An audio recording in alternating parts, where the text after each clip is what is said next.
라면을 끓여 먹으려다가 불이 나서 심한 화상을 입은 인천 초등학생 형제들. 사고 발생 나흘이 지났지만 여전히 의식을 회복하지 못하고 있습니다. 평소 외부 기관의 도움을 받거나 또 돌봄 교육을 받을 수 있었는데도 방치됐던 것으로 알려져서 안타까움을 더하고 있습니다. 취재기자 연결해서 자세한 내용 알아보죠. 박희재 기자.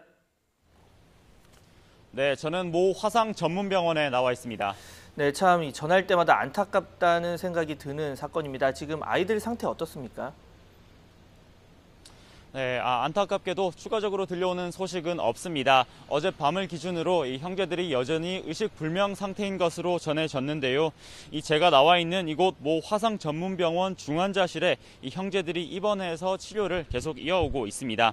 이 동생의 경우 어제 또 한 차례 수술을 치룬 것으로 알려졌는데요. 어젯밤을 기준으로 여전히 혼수 상태를 벗어나지는 못한 것으로 전해졌습니다. 워낙 치료가 힘들다 보니 이 수면제 투여도 이어오고 있는 상황입니다. 이제는 불이 난 지 나흘이 다 되어가고 있는데요. 관할 지자체는 아이들이 부상 정도가 심해서 이 병원에 1년 정도 머물며 이 치료를 이어가야 할 상황인 것으로 파악하고 있습니다. 이에 따라 이 아이들 치료비를 조달할 이 후원처도 계속 발굴하고 있습니다. 이 화재 사고가 난 건 지난 14일 오전 11시 10분쯤입니다. 불이 난 빌라에서 이들 형제가 구조될 당시 형인 10살 A군은 등을 비롯한 부위에 3도 중화상을 입고 의식불명 상태로 발견됐고, 또 동생인 8살 B군도 다리 등에 1도 화상을 입었지만 연기를 많이 마셔 마찬가지로 현재 혼수 상태에 있습니다. 당시 아이들의 어머니는 전날부터 외출하고 집을 비운 상태라 이 형제 둘만 이틀 동안 남겨져 있었던 것으로 파악됐습니다. 네, 코로나 확산 방지를 위해서 비대면 수업을 했지만 긴급 돌봄 같은 제도가 있었는데 왜 활용을 하지 않았는지 의문인데요. 이렇게 계속 집에 남겨질 수밖에 없었던 이유 어디에 있습니까?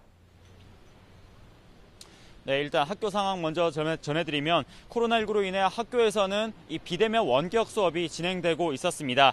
형제들은 이 원격 수업에는 매일 참여했던 것으로 파악됐는데요. 다만 돌봄 교실 제도는 이용하진 않았습니다. 어머니가 스스로 아이들을 돌보겠다며 매 학기 초에 돌봄 교실을 신청하지 않은 겁니다. 관할인 인천 미출고에서는 취약계층 아동 지원 시스템인 이 드림스타트라는 제도를 통해 교내에서 어머니와 함께 심리상담과 놀이치료도 했는데요. 지난 2018년 8월부터 9개월 동안 4번 정도 이렇게 상담 치료 이렇게 이루어졌지만 강제성이 없어서 지난해 5월쯤부터 더 이어질 수는 없었습니다. 또 당시 미추홀구에서는 지역 아동센터에 보내라는 안내도 했는데요.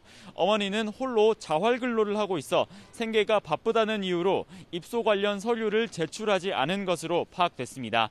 인천시 아동보호전문기관은 지난 5월 말에 형제를 어머니와 분리하고 아동보호시설에 위탁하게 해달라며 법원에 피해 아동보호 명령을 청구하기도 했는데요.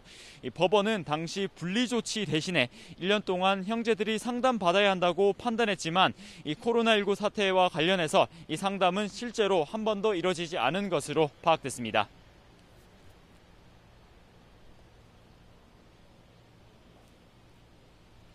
네, 이런 가운데 이 형제의 어머니에 대한 수사도 이어지고 있죠.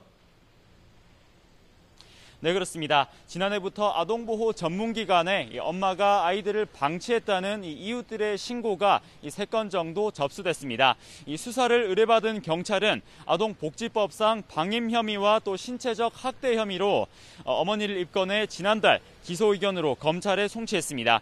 당시 어머니는 그동안 아이들을 자주 방치하고 특히 주의력 결핍 과잉 행동 장애가 있는 큰아들이 말을 듣지 않는다며 수차례 때린 것으로 조사됐는데요. 다만 경찰이 이번에 화재 사고를 조사하면서 추가 방임이 있었는지도 함께 확인하고 있습니다. 경찰은 어머니를 상대로 형제 단 둘만 이틀이나 집에 남겨둔 이유와 또 얼마나 아동학대를 이어왔는지 등을 파악하고 있습니다. 지금까지 형제들이 입원해 있는 모 화상 전문병원에서 YTN 박희재입니다.